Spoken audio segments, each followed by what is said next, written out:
Hit injury থেকে hit স্ট্রোকে যাওয়া main symptoms হচ্ছে শরীরের তাপমাত্রা বা টেম্পারেচারটা খুব বেড়ে যায়। গায়ে হাত দিলেই বুঝতে পারবেন তার গাটা ভীষণ গরম, কিন্তু গায়ে কোনো ঘাম হচ্ছে। পেশেন্টকে যদি আপনি ডেকে কথা বলতে চান, দেখবেন হয়তো পেশেন্ট ঠিক করে কথাবার্তার উত্তর দিতে পারছেন না। সঙ্গে সঙ্গে আমরা পেশেন্টকে হাসপাতালে না নিয়ে যাই, তাহলে পেশেন্টের ব্রেন, কিডনি, হার্ট একটা করে ড্যামেজ হতে শুরু করে। একটু বাচ্চা শিশুদের হয় এবং বয়স্ক পেশেন্ট যাদের ধরুন এজ অ্যাবভ 65, যারা অনেক দিন ধরে একটা ঘরে বদ্ধ আছে, বিভিন্ন ওষুধ আছে যেগুলো হিটস্ট্রোকের সম্ভাবনা বাড়িয়ে দেয়, তো সেই পেশেন্টদের হিটস্ট্রোক হওয়ার সম্ভাবনা বেশি থাকে। তো সঙ্গে সঙ্গে পেশেন্টকে যেটা করা উচিত বাড়িতে,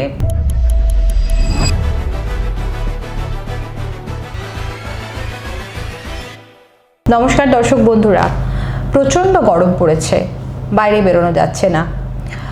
আমাদের অনেকের এই সময় ভীষণ পছন্দের খাবারও খেতে ভালো লাগছে না, ক্ষুধা মন্দা, পাশাপাশি ভীষণ ক্লান্ত লাগছে, কখনো কখনো পায়ে টান ধরছে। আপনারও কি এরকম কোনো সমস্যা হচ্ছে?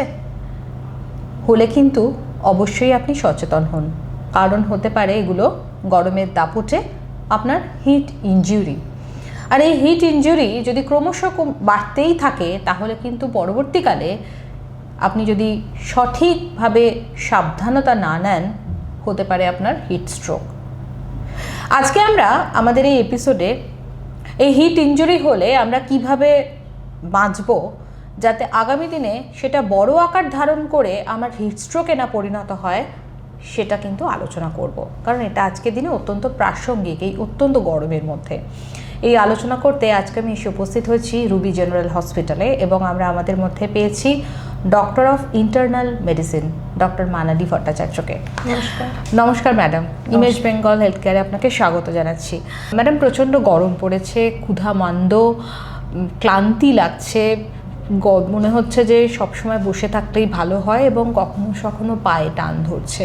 এগুলো কি গরমের দাপটে আমাদের শরীর খারাপ হচ্ছে তারই লক্ষণ? এগুলো প্রত্যেকটা যেগুলো বললেন আর কি, কোনো খাবার খেতে ইচ্ছা করছে না, একটা হাতে পায়ে একটা ক্র্যাম্পস লাগছে, একটা আনএক্সপ্লেইনড, একটা সকালে কোনো কাজে কোনো ইচ্ছা নেই, কাজে একটা অনীহা ভাব, ক্লান্তি ভাব, মাথা ভার ভার হওয়া, এগুলো হয়তো আমরা সবাই অল্প বিস্তর আমরা সবাই এই ফেস করছি।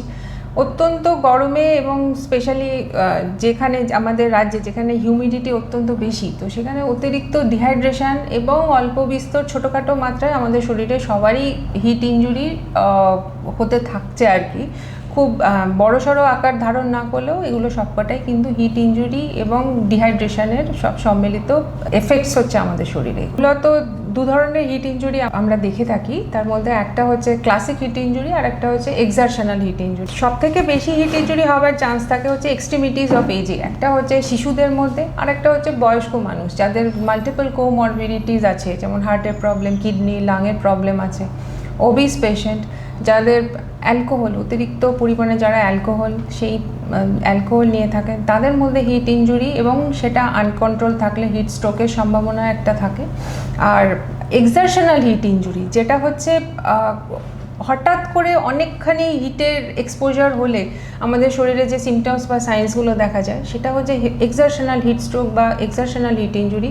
সেগুলো অ্যাথলেটস, মিলিটারি, ট্রাফিক পুলিশ বা যারা কর্মগত কারণে বা পেশাগত কারণে যাদেরকে অনেকক্ষণ রোদে অপেক্ষা করতে হয় বা রোদে কাজকর্ম করতে হয়, সেই জিনিসগুলো তাদের মধ্যে দেখা যায়। হিট ইনজুরি হলে মোটামুটিভাবে যে লক্ষণগুলো বললাম, যখন সেটা হিট স্ট্রোকে যাচ্ছে তখন শরীরে আর কি লক্ষণ দেখা যায়? প্রাথমিকভাবে যখন হিট ইনজুরি হয় তখন শরীরে যেটা আপনি বললেন, একদম একটা মাথা ভার লাগা, ক্লান্তি ভাব, হাতে পায়ে ক্র্যাম্প, পেটে একটা ক্র্যাম্প হওয়া, এগুলো হচ্ছে প্রাথমিক হিট ইনজুরির সিমটমস। এগুলো যদি আনচেকড থাকে বা এগুলো হচ্ছে ডিহাইড্রেশনের মেনলি সিমটমস, তো এগুলো যদি ঠিকঠাকভাবে কেয়ার না নেওয়া হয়, তাহলে আলটিমেটলি পেশেন্টের একটা কনফিউশন, কথা জড়িয়ে যাওয়া, হ্যাঁ, ইভেন কোমা, সিজার, এই জিনিসগুলো, র্যাপিড ছোট ছোট দ্রুত নিঃশ্বাস প্রশ্বাস নেওয়া, এসব সিমটমসগুলোর আকার ধারণ করে এবং তখন আলটিমেটলি মেডিকেল এমার্জেন্সিতে পেশেন্টকে নিয়ে যেতে হয়। আমরা বাড়িতে থেকে কতক্ষণ একজন হিট ইনজুরি থেকে যে হিট স্ট্রোক হচ্ছে, সেরকম একজন পেশেন্টকে কতক্ষণ বাড়িতে রাখতে পারি এবং হাসপাতালে গিয়ে কী চিকিৎসা তার করা হয়? প্রথমত সব থেকে ভালো হচ্ছে মেডিকেল যে prevention is better than cure. তো যেসব সিমটমস যেগুলো আছে, বয়স্ক পেশেন্ট যারা একটা বদ্ধ ঘরে অনেক দিন ধরে আছেন বা কিছু পার্টিকুলার গ্রুপ অফ মেডিসিনস যারা খান, যেগুলো আমি মেনশন করলাম, তো তাদের ক্ষেত্রেও একটা রেগুলার ইন্টারভ্যালে ঠিকঠাকভাবে সেই সব পেশেন্টদের হাইড্রেট করা বা জামা কাপড়ের দিকে একটু লুজ কটনের জামা কাপড় পরানো, দিনের মধ্যে একবার দুবার স্নান করা এবং কোল্ড স্পঞ্জিং করা, সেটা না পারলে সেই মেজার্সগুলো নিলে হিট স্ট্রোকটাকে অ্যাভয়েড করা যায়। কিন্তু সেইগুলো করেও যদি দেখা যায় যে কোনো পেশেন্ট, বয়স্ক পেশেন্ট যারা ওষুধ খাচ্ছেন বা অ্যাট রিস্ক অফ হিট স্ট্রোকে আছেন, তাদের যদি দেখা যায় সেই পেশেন্টরা একটা কনফিউশনে চলে গেছেন, হ্যাঁ, ঠিক করে কথাবার্তা বলছেন না, কথা জড়িয়ে গেছে, শরীরের তাপমাত্রা বা টেম্পারেচারটা খুব বেড়ে যায়, হ্যাঁ, তার গায়ে হাত দিলেই বুঝতে পারবেন তার গাটা ভীষণ গরম কিন্তু গায়ে কোনো ঘাম হচ্ছে না, সেটা হচ্ছে নাম্বার 1 একটা ইম্পর্টেন্ট পয়েন্ট। পেশেন্টকে যদি আপনি ডেকে কথা বলতে চান, দেখবেন হয়তো পেশেন্ট ঠিক করে কথাবার্তার উত্তর দিতে পারছেন না। পেশেন্টকে কতগুলো প্রশ্ন করতে পারেন যে আপনার নাম কি, বাড়ি কোথায়, কোথায় আছেন, বা সকালে কি খেয়েছেন, সিম্পল কয়েকটা কোয়েশ্চেন করলেন, দেখলেন পেশেন্ট ঠিকঠাক উত্তর দিতে পারছে না। গায়ে হাত দিয়ে দেখলেন গাটা ভীষণ গরম হয়ে আছে কিন্তু গাটা একদম শুকনো, ঠিকঠাক করে ঘাম হচ্ছে না। টেম্পারেচার মেপে দেখলেন 103, 104 রান করছে। দূর থেকে পেশেন্টটাকে দেখলেন ধরুন খুব ছোট ছোট শ্যালো র্যাপিড ব্রিদিং নিচ্ছেন, এইগুলো হলে কিন্তু বুঝবেন যে পেশেন্টের হিট স্ট্রোকের দিকে সেই পেশেন্ট যাচ্ছেন।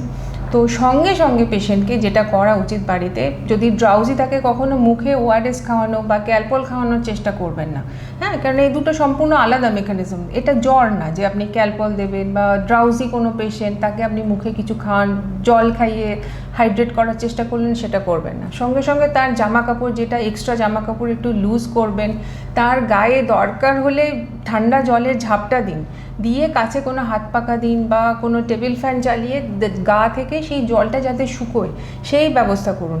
এবং সেইটা করে টেম্পারেচারটা যেই দেখলেন গাটা একটু ঠান্ডা হয়েছে, তখন আপনি নিকটবর্তী কোনো হাসপাতালের এমার্জেন্সিতে নিয়ে যান, বা পেশেন্টের সেন্সটা যদি একটু ফিরে আসে তখন মুখে কিছু ফ্লুইড বা ওআরএস খাওয়ানোর চেষ্টা করুন। একেবারে।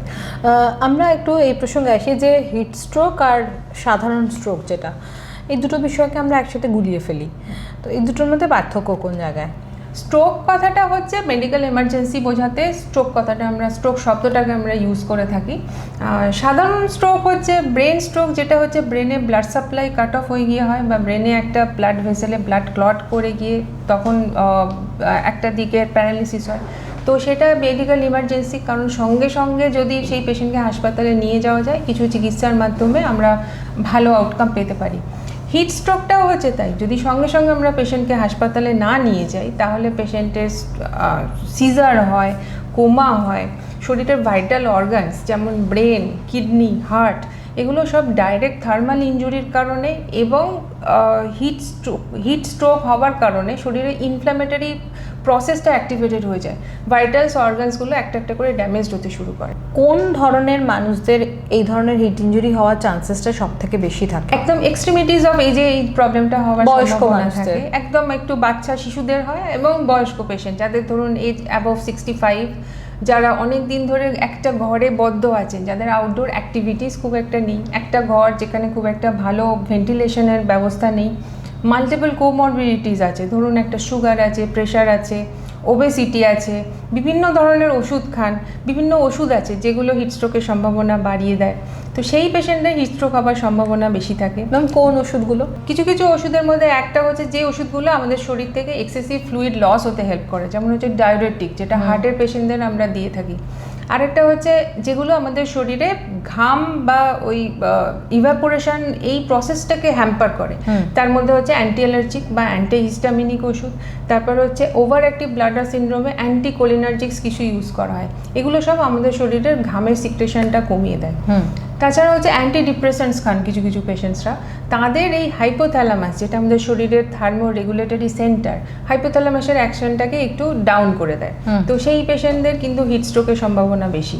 বা যারা খুব বেশি অ্যালকোহল ইনটেক করেন, তাদেরও ওই ব্রেনের ফাংশনটা একটু সাপ্রেস হয়ে থাকে, তো সেই রিফ্লেক্সগুলো সাপ্রেস হয়ে থাকে ব্রেনের, হাইপোথ্যালামাসের রিফ্লেক্সটা, তাদেরও হিট স্ট্রোক হওয়ার সম্ভাবনা অনেক বেশি থাকে। আর বাকি আপনি যেটা বললেন যে যারা বাইরে কাজ করে, যারা সেটা হচ্ছে অন্য ধরনের হিট স্ট্রোক, সেটা হচ্ছে এক্সারশনাল হিট স্ট্রোক। সেই পেশেন্টরা দেখবেন যখন একটা বাইরে অনেক হঠাৎ করে কাউকে খুব গরম টেম্পারেচারে গিয়ে কিছু পেশাগত কারণে তাকে এনগেজ হতে হয়েছে, যেমন একটা অ্যাথলেটকে খেলতে হয়েছে বা একটা মিলিটারি তাকে তার কাজ করতে হয়েছে, বা ট্রাফিক পুলিশদের একটা হঠাৎ করে গরম এনভায়রনমেন্টে টানা অনেকক্ষণ ডিউটি করতে হয়েছে, তাদের কিন্তু শরীরে প্রফিউজ সোয়েটিং হয়, টেম্পারেচার বাড়ে, কনফিউশন থাকে, মানে একটা কথা জড়িয়ে যাওয়া, একটুখানি কনফিউজ থাকা, খুব একটা ছোট ছোট ধীরে ধীরে জোরে জোরে শ্বাস প্রশ্বাস নেওয়া। তার সাথে পেশেন্টদের ডিফারেন্স হচ্ছে তাদের সারা শরীরটা প্রচণ্ড ঘেমে থাকে, এক্সেসিভলি সোয়েটিং হয়ে থাকে একেবারে। তো সেই ধরনের পেশেন্টদের কী করতে হয়, তাদেরকে আমরা বলি যদি সম্ভব হয়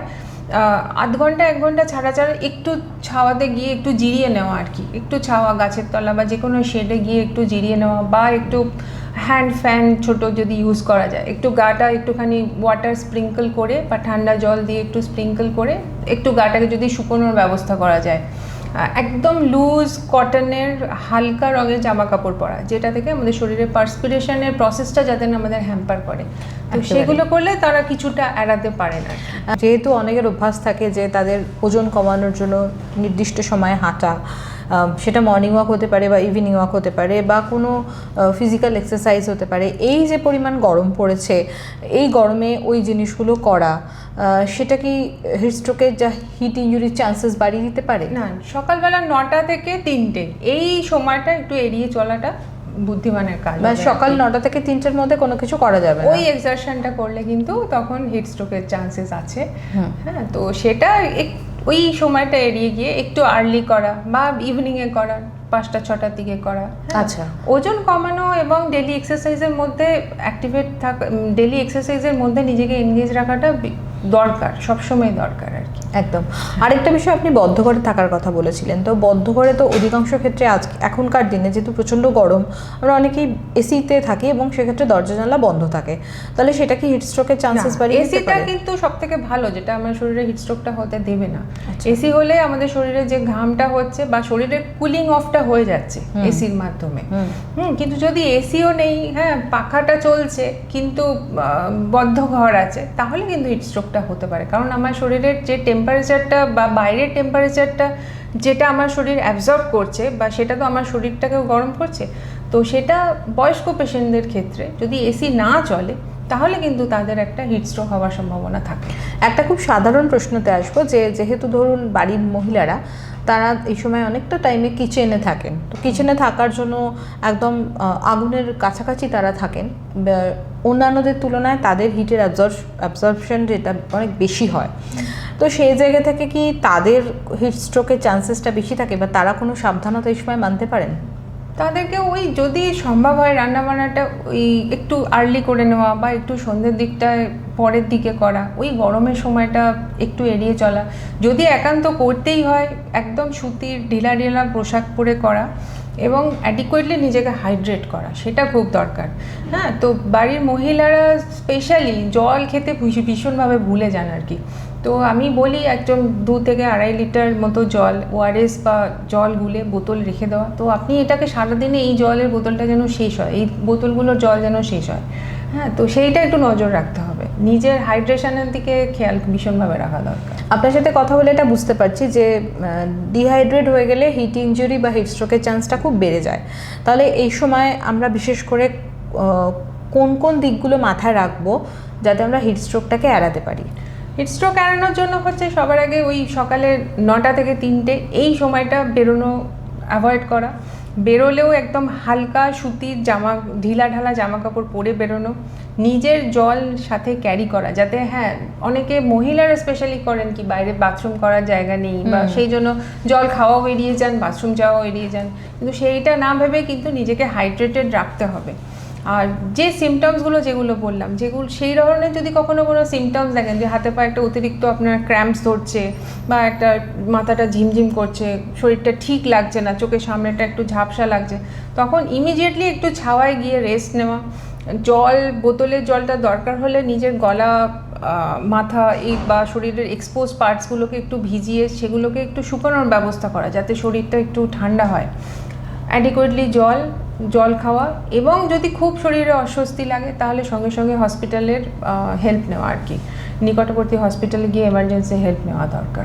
একেবারেই সব শেষে যেটা বলবো, আপনাদের ক্রিটিক্যাল কেয়ারে যখন কোনো পেশেন্ট এই হিটস্ট্রোক নিয়ে ভর্তি হন, আপনারা কিভাবে তার মেডিকেল ম্যানেজমেন্ট করেন? মেডিকেল ম্যানেজমেন্টে প্রথমেই সেই পেশেন্টকে কোল্ড ওয়াটার সাপ্লাই করা হয়, ঠান্ডা জলের ইনফিউশন দেওয়া হয় এবং মেনলি কনজারভেটিভ ম্যানেজমেন্ট। এবং যখন পেশেন্টের সিমটমস একটু বেটার হয় তখন আমরা মুখে পেশেন্টকে খাবার অ্যালাউ করি আর কি।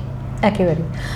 তো সর্বোপরি এখন যে পরিমাণ গরম পড়েছে, এই সময় আমাদের ডায়েট কি ধরনের হওয়া দরকার? ডায়েট তেল মশলা যতটা সম্ভব এড়িয়ে চলা, যে ধরনের খাবার যেমন কফি বা অ্যালকোহল, এই খাবারগুলো এই গরমে একটু অ্যাভয়েড করা উচিত, কারণ এগুলোতে প্রচণ্ড পরিমাণে ডিহাইড্রেশন বা ডায়াবেটিস হতে থাকে। এগুলোকে অ্যাভয়েড করে নর্মাল যে বাড়ির তৈরি হালকা খাবার, সিজনাল ফ্রুটস, এবং রোজ বাইরে বেরোলে কোল্ড ড্রিঙ্কস না খেয়ে ধরুন একটা ডাবের জল খেলো বা নিজের জলটা নিজে ক্যারি করলো, জলের সাথে ওআরএস বা সুগারের পেশেন্টরা যদি চিনির কারণে ওআরএস না খেতে পারেন, এমনি লেবু দিয়ে নুন দিয়ে সেই জল বানিয়ে সেটাকে ক্যারি করা এবং মনে করে করে সেই জল খাওয়াটা খুব দরকার আর কি। একেবারে অনেক ধন্যবাদ ম্যাডাম। তো আমরা হিট স্ট্রোক বা হিট ইনজুরি নিয়ে অনেক কিছু তথ্য আপনার কাছে জানতে পারলাম।